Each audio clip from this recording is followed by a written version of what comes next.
السلام علیکم دوستو، شروع کرنے سے پہلے اگر ہو سکے تو لائک، شیئر اور سبسکرائب کا بٹن ضرور دبا لیجیے گا، شکریہ۔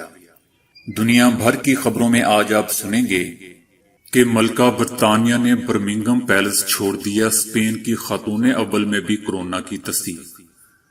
جنرل دوستم نے امریکہ کی بڑی پیشکش ٹھکرا دی، افغان صدر اشرف غنی کو صدر ماننے سے انکار کر دیا۔ عالمی ادارہ صحت کی جانب سے یورپ عالمی وبا کا نیا مرکز قرار، متعدد ممالک نے اپنی سرحدیں بند کر دی۔ پیوٹن جو پچھلے 2 عشروں سے حکمران چلے آ رہے ہیں، اب 2036 تک صدر رہ سکیں گے۔ کیا باقی ملک چین کی طرح کامیابی سے اس کورونا کا مقابلہ کر سکتے ہیں؟ ایک بڑا سوال۔ پاکستان میں کورونا کے مریضوں کی تعداد ایک دم دگنی، اب 52 ہو گئی ہے۔ دنیا میں سب سے زیادہ موٹا کرنے والی چیز یا کھانا کون سا ہے؟ لوگ اپنے پیسے بینک میں رکھتے ہیں تو بل گیٹس جیسے لوگ اپنا پیسہ کہاں رکھتے ہیں؟ تو آئیے چلتے ہیں اب خبروں کی ڈیٹیل کی طرف۔ ادھر ملکہ برطانیہ نے برمنگھم پیلس چھوڑ دیا ہے، جبکہ اسپین کی خاتون اول میں کورونا کی تصدیق کر دی گئی ہے۔ اسپین میں عوام کے گھروں سے نکلنے پر بھی پابندی لگا دی گئی ہے۔ ادھر افغانستان میں امن کے لیے امریکی ایلچی زلمے خلیل زاد نے سیاسی ماحول کو ٹھنڈا کرنے کے لیے اشرف غنی کے حریف جنرل دوستم کو بڑا فوجی عہدہ دینے کی پیشکش کی تھی، لیکن جنرل دوستم نے امریکہ کی یہ پیشکش ٹھکراتے ہوئے اشرف غنی کی حکومت کو قانونی ماننے سے انکار کر دیا ہے۔ جنرل دوستم کا کہنا تھا کہ اشرف غنی کے ذریعے ملک نئے فریب میں جگڑا جا رہا ہے، قوم دھوکے میں نہ آئے۔ دوسری جانب جنرل دوستم کے انکار سے افغانستان کے سیاسی ماحول میں ایک المیہ جنم لے سکتا ہے۔ جنرل دوستم نے ملٹری مارشل اور deputy chief of staff of army کے عہدے کی امریکی پیشکش کو ٹھکراتے ہوئے افغان صدر اشرف غنی کے بارے میں اپنے خیالات بدلنے سے انکار کر دیا ہے۔ ادھر دنیا بھر میں پھیلنے والے کورونا سے اب تک ہلاکتیں 5000 سے تجاوز کر چکی ہیں، جبکہ عالمی ادارہ صحت کی جانب سے یورپ کو اس عالمی وبا کا نیا مرکز قرار دیے جانے کے بعد متعدد ممالک نے اپنی سرحدیں بند کر دی ہیں۔ 1.25 لاکھ سے زائد افراد اس سے متاثر ہو چکے ہیں۔ اس سے سب سے زیادہ متاثر ہونے والے یورپی ملک اٹلی میں ایک دن میں اب تک سب سے زیادہ 250 ہلاکتیں ہوئی ہیں۔ اکثر یورپی ممالک نے غیر ملکیوں کے لیے اپنی سرحدیں بند کر دی ہیں، جبکہ تمام عوامی مقامات پر اجتماعات اور غیر ضروری سرگرمیوں پر پابندی بھی لگا دی گئی ہے۔ یورپ جہاں روزانہ کی بنیاد پر زیادہ سے زیادہ مریض رپورٹ ہو رہے ہیں، جو چین میں عروج کے موقع پر رپورٹ کیسز سے بھی زیادہ ہیں۔ ایران میں اس سے مزید 97 افراد ہلاک ہو چکے ہیں، جس کے بعد ملک میں جاں بحق ہونے والوں کی مجموعی تعداد 611 ہو گئی ہے۔ ادھر روس کے صدر پیوٹن نے باضابطہ طور پر آئین کی ترمیم پر دستخط کر دیے ہیں، جس کے تحت انہیں سن 2024 میں ہونے والے صدارتی انتخابات میں حصہ لینے کی اجازت مل گئی ہے۔ جنوری میں پیوٹن نے اعلان کیا تھا کہ وہ روس کی سیاست کو تبدیل اور آئین میں رد و بدل کرنا چاہتے ہیں۔ پیوٹن جو پچھلے 2 عشروں سے روس کے حکمران چلے آ رہے ہیں اور انہوں نے کبھی صدر اور کبھی وزیر اعظم کے طور پر اختیارات اپنے ہاتھ میں رکھے ہوئے ہیں، اس ہفتے کے شروع میں وہ ایک نئی ترمیم لے کر پارلیمنٹ میں گئے تھے، جس سے انہیں 2024 کے صدارتی انتخابات میں حصہ لینے کی اجازت مل گئی ہے۔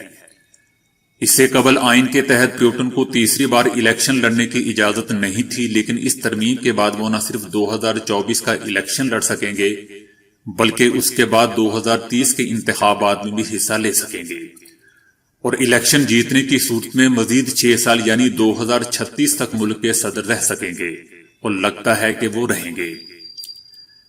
دوستو، کورونا سے نپٹنے کے لیے بہترین حکمت عملی کیا ہے؟ اس حوالے سے چین کے کچھ اقدامات سے سبق حاصل کیا جا سکتا ہے۔ چین کے صوبے ہوبائی سے اس کا آغاز ہوا تھا، لیکن اب وہاں حالات قابو میں لگ رہے ہیں۔ چین اپنے شہریوں کی زندگیوں پر گہری نظر رکھتا ہے اور اس نے اپنے وسائل تیزی سے استعمال کیے ہیں۔ چین میں ریاستی کنٹرول زیادہ ہے اور یہ دیگر ملکوں سے مختلف ہے۔ انہوں نے پورا ہوبائی صوبہ بند کر دیا تھا اور عارضی صحت کے مراکز قائم کیے تھے۔ سرکاری اعداد و شمار کے مطابق وہاں نئے مریضوں میں بہت کمی آئی ہے اور اب ہر روز صرف چند نئے کیسز سامنے آ رہے ہیں۔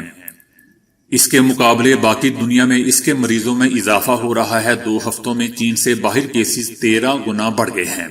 عالمی ادارہ صحت نے باقی ممالک سے مطالبہ کیا ہے کہ فوری اور سخت اقدامات لیں۔ تو کیا دوستو چین کے ماڈل سے کچھ سیکھا جا سکتا ہے؟